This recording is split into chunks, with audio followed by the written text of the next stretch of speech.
नमस्कार, मैं हूं तुहिन सिन्हा और आप सुन रहे हैं मिसाल, साधारण लोगों की असाधारण कहानियां। हिंदुस्तान की प्राचीन चित्रकलाओं में एक है मधुबनी चित्रकला, जिसे हम मधुबनी पेंटिंग्स के रूप में बेहतर जानते हैं। ये चित्रकला नेपाल और बिहार के मिथिला क्षेत्रों में खास मशहूर है। इन पेंटिंग्स की खास बात है कि ये आम जीवन के अच्छे यादगार लम्हों को सेलिब्रेट करते हैं। बच्चे का जन्म, घर में पूजा, विवाह इत्यादि मधुबनी चित्रकला के कॉमन थीम्स होते हैं। इससे कुछ हद तक इन पेंटिंग्स के साथ धार्मिकता का भी अपने आप जुड़ाव हो जाता है। इन पेंटिंग्स का एक दिलचस्प इतिहास है। कहा जाता है कि इनकी शुरुआत रामायण के समय में हुई थी, जब नेपाल के राजा जनक ने अपनी बेटी सीता के विवाह के अवसर पर पूरे राज्य को चित्रकला से सजाने का निर्देश दिया था। तब वहाँ के कलाकारों ने पूरी जी जान के साथ एक नए प्रकार की चित्रकला को आजमाया, जो चलते चलते उस क्षेत्र के एक बड़े शहर मधुबनी के नाम से मशहूर हो गए। मधुबनी पेंटिंग्स में अक्सर स्त्रियों का एक प्रमुख स्थान होता है और ऐसा समझा जाता है कि इन्हें गृहिणियों का अपने परिवार और समाज के प्रति एक शुभ सौगात के रूप में देखा जा सकता है।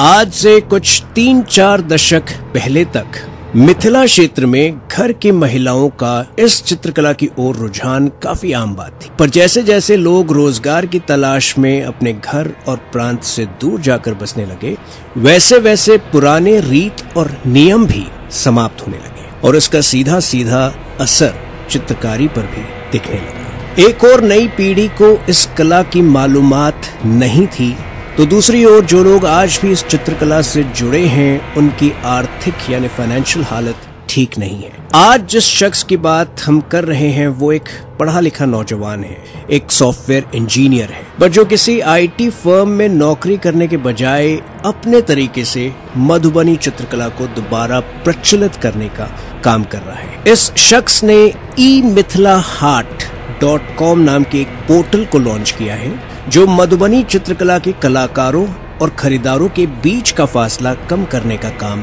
कर रहा है। कौन है ये मिसाल कायम करने वाला शख्स, ये हम जानेंगे और उनसे मिलेंगे एक छोटे से ब्रेक के बाद। तब तक के लिए सुनते रहिए 92.7 पे FM, सुनो सुनाओ लाइफ बनाओ। वेलकम बैक, मैं हूँ तुहिन सिन्हा और आज मिसाल में मैं आपको बताने जा रहा हूँ कि ऐसे शख्स के बारे में जो आज की तारीख में एक पोर्टल के द्वारा मधुबनी पेंटिंग्स को दोबारा से प्रचलित करने के काम में जुटा है। दुनिया में ज्यादातर लोग पढ़ाई लिखाई कर, नौकरी पाकर, शादी करके एक सुकून वाली सरल जिंदगी बिताना पसंद करते हैं। बहुत कम ऐसे लोग होते हैं जो कि नदी के धारा के विपरीत तैरना पसंद करते हैं, और जो ऐसा करते हैं वो अक्सर कुछ कर गुजरते हैं और दूसरों के लिए बनते हैं एक मिसाल। आज मैं जिस शख्स की बात कर रहा हूँ उनका नाम है अंकित झा। सॉफ्टवेयर इंजीनियरिंग की पढ़ाई करने के बाद एक इंजीनियर की नौकरी करने के बजाय इन्होंने मधुबनी चित्रकला को रिवाइव करने का, उसे कमर्शियली वायबल बनाने को अपनी जिंदगी का एक अभियान बनाया। और इस वक्त अंकित झा खुद हमारे साथ जुड़ रहे हैं फोन लाइन पर। अंकित, बहुत बहुत स्वागत है आपका मिसाल पर। जी धन्यवाद तुहिन जी। अंकित, आप हमें ये बताइए कि मधुबनी पेंटिंग्स आपके जीवन में क्या मायने रखती हैं? इससे मधुबनी पेंटिंग्स के साथ आपका जुड़ाव कब और कैसे शुरू हुआ? मधुबनी पेंटिंग्स की जब बात करें तो इससे मेरी बचपन की यादें ताजा होती है। मेरी स्कूलिंग जो हुई वो सिवान से हुई है, और छुट्टियों के दिनों में अक्सर जब समर ब्रेक्स और बड़े दिनों की छुट्टियां हुआ करती थी तो हम नानी के घर या फिर दादी के घर जाते थे। और मेरी नानी का घर मधुबनी डिस्ट्रिक्ट में आता है, और मधुबनी डिस्ट्रिक्ट मिथिला पेंटिंग के लिए बहुत ही फेमस है। तो मधुबनी और दरभंगा दोनों ही मिथिलांचल क्षेत्र में आता है। तो जब मैं छुट्टियों में नानी के घर जाता था तो वहाँ पे नानी के घर बहुत से मेरे रिलेटिव वहाँ पे मधुबनी पेंटिंग करते थे। और मेरी एक मामी हुआ करती थी जो कि बहुत ही प्यार से पेंटिंग वो करती थी। आंगन में बैठ के चटाई पे अपने चारों ओर वो रंगों की शीशियां बिखेर के और वो पेंटिंग करती थी। तो आपने खुद भी कभी अपना हाथ आजमाया है मधुबनी पेंटिंग्स में? कभी खुद ट्राई की है आपने मधुबनी पेंटिंग्स? वही मैंने मामी को बोला था तो मामी कभी अपनी वो पेंट ब्रश हमें दिया करती थी, बट हमारा वहाँ पे बस नहीं चला। हमने जब बनाया तो वो अच्छी नहीं बनी, तो फिर हमने छोड़ दिया। तो अंकित हमें बता रहे थे अपने खुद के बचपन की कुछ यादें इस पेंटिंग्स के साथ और इस पेंटिंग्स के इतिहास के बारे में। अंकित से हम अपनी बातचीत जारी रखेंगे एक छोटे से ब्रेक के बाद, जहां वो बताएंगे कि कैसे उनके बचपन की एक हॉबी, कैसे उनके बचपन का एक शौक जो है आगे जाकर एक पैशन बना और कैसे उन्होंने तय किया कि वो मधुबनी पेंटिंग्स को रिवाइव करने के लिए कुछ करना चाहते हैं। तब तक के लिए आप सुनते रहिए 92.7 बिग FM, सुनो सुनाओ लाइफ बनाओ। वेलकम बैक, मैं हूं तुहिन सिन्हा और आप सुन रहे हैं मिसाल, साधारण लोगों की असाधारण कहानियां। आज मैं आपको बता रहा हूं अंकित झा के बारे में, जिन्होंने सॉफ्टवेयर इंजीनियरिंग की पढ़ाई करने के बाद जॉब करने के बजाय मधुबनी पेंटिंग्स को दोबारा से प्रचलित करने का एक अभियान शुरू किया। अंकित जी इस वक्त खुद हमारे साथ हैं। अंकित, आप ये बताइए कि आज मधुबनी पेंटिंग्स एक डाइंग आर्ट के रूप में देखा जाता है, इसके पीछे क्या कारण है? इसके पीछे अगर कारण देखें तो पहली कारण तो हम आते हैं जहाँ पे कि हम खुद के ही अपने आर्ट को पहचान नहीं पाते हैं। तो धीरे धीरे जो उन आर्टिजन्स को अगर अप्रिशिएशन नहीं मिलता है तो वो उस आर्ट को वो धीरे धीरे छोड़ने लगते हैं। दूसरा रीजन, हम सरकार को ये कह के दे सकते हैं कि ठीक है सरकार भी जिम्मेदार है कुछ हद तक, हम बहुत हद तक तो नहीं कह सकते हैं।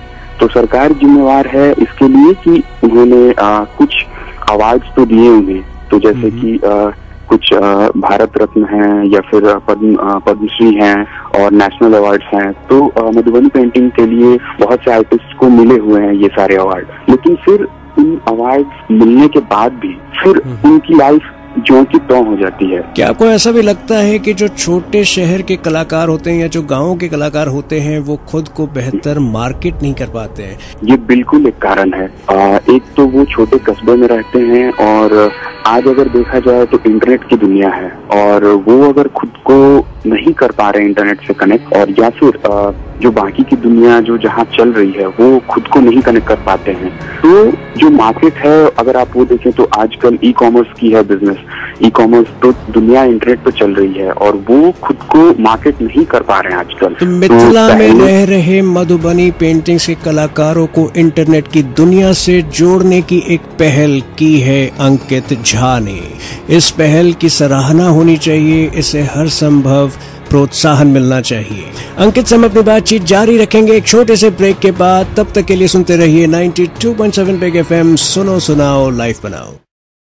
वेलकम बैक, मैं हूँ तुहिन सिन्हा और आप सुन रहे हैं मिसाल। इस वक्त हमारे साथ है अंकित झा, जिन्होंने एक पोर्टल खोला है emithilaheart.com, जो मधुबनी पेंटिंग्स के कलाकारों को इंटरनेट की दुनिया से जोड़ रहा है। अंकित, आप हमें ये बताइए कि मधुबनी पेंटिंग को प्रमोट करना और उन्हें मार्केट करने का, वेंचर खड़ा करने का ख्याल आपके दिमाग में कैसे आया? सारे आर्टिस्ट को अगर आप हेल्प करना चाहते हैं तो कुछ ना कुछ तो अलग करना था। तो मैंने फिर रिसर्च किया उस पर कि मिथिला पेंटिंग पे और क्या क्या काम हुए हैं या फिर गवर्नमेंट ने उसके लिए क्या किया है। मैं नानी गांव के अपने आसपास के और भी गांव विजिट किया, तो वहाँ पे मैंने कंडीशंस देखी उनकी, तो ऑलमोस्ट सबकी एक ही कंडीशन थी। तो फिर मैंने वो ई कॉमर्स वेबसाइट स्टार्ट किया, फिर वहीं दरभंगा में मैंने वो कंपनी रजिस्टर की और उसके बाद से ये फिर चल उठा।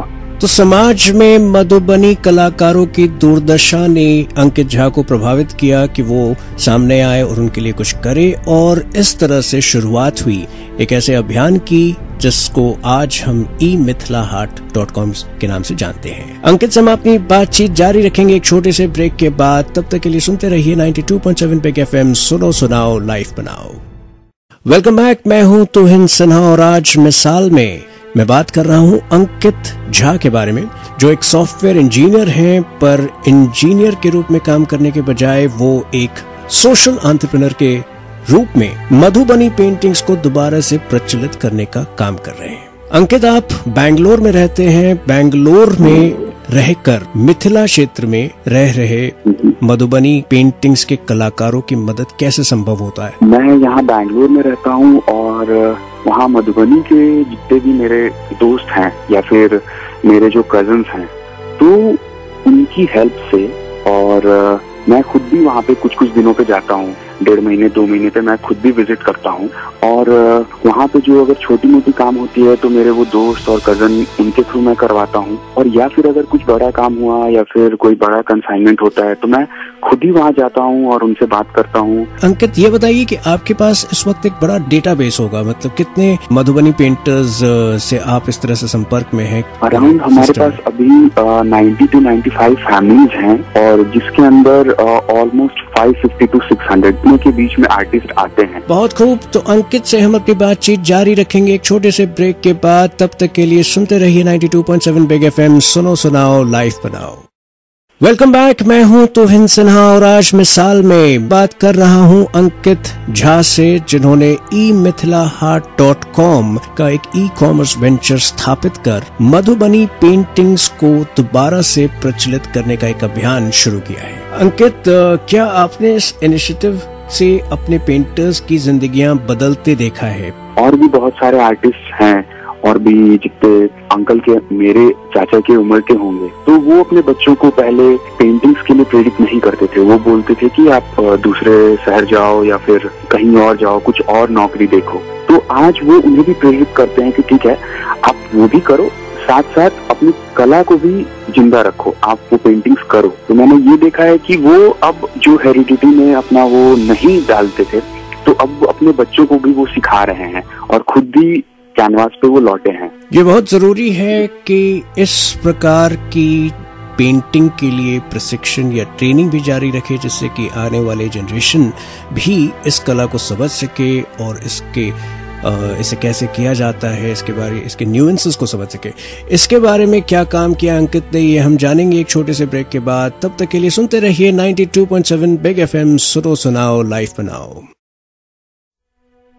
वेलकम बैक, मैं हूं तुहिन सिन्हा और मिसाल में मैं आज बात कर रहा हूं अंकित झा से। अंकित झा जो बेंगलोर में रहते हैं, पर बेंगलोर में रहते हुए जो मधुबनी पेंटिंग को दोबारा से प्रचलित करने का जो एक अभियान चला रहे हैं, अपनी पोर्टल emithilaart.com के जरिए वो मधुबनी पेंटिंग्स को अपने यहाँ मंगाते हैं वहाँ के लोकल पेंटर्स से, और उन्हें अच्छे दामों में बेचकर ये फैसिलिटीज, ये बेनिफिट्स वो उसके पेंटर्स तक पहुंचाते हैं। अंकित, क्या आप ऐसे भी इनिशिएटिव्स पर काम कर रहे हैं जिससे आने वाली पीढ़ियां भी मधुबनी पेंटिंग्स के बारे में शिक्षित हो और ये कला हमेशा जीवित रहे और बढ़ती रहे?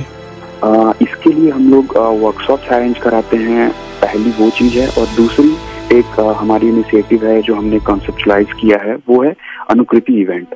तो पहला वर्कशॉप है जो कि हम कॉर्पोरेट्स या फिर स्कूल्स, कॉलेजेस जहाँ पे बच्चे होते हैं ज्यादातर, तो हम वहाँ पे इन वर्कशॉप्स को अरेंज कराते हैं। और इन वर्कशॉप्स में हम जो गांव के हमारे लेजेंडरी आर्टिस्ट हैं, हम उन्हें बुलाते हैं, और वो फिर उन वर्कशॉप्स में जितने बच्चे हैं उनको वो सिखाते हैं कि वो पेंटिंग होती कैसी है। अंकित के साथ हम बातचीत जारी रखेंगे एक छोटे से ब्रेक के बाद। तब तक के लिए सुनते रहिए 92.7 बिग FM, सुनो सुनाओ लाइफ बनाओ। वेलकम बैक, मैं हूं तुहिन सिन्हा और आप सुन रहे हैं मिसाल, साधारण लोगों की असाधारण कहानियां। जब कोई व्यक्ति इंजीनियरिंग की पढ़ाई करने के बाद जॉब करने के बजाय अगर वो समाज सेवा करे, अगर वो समाज के गरीब मधुबनी पेंटर्स के उत्थान में पूरी तरह से खुद को समर्पित कर दे, तो वो एक असाधारण कार्य हो। और आज मैं आपकी बात करा रहा हूं अंकित झा से, जिन्होंने ऐसा ही कुछ किया है emithilaart.com पोर्टल के जरिए।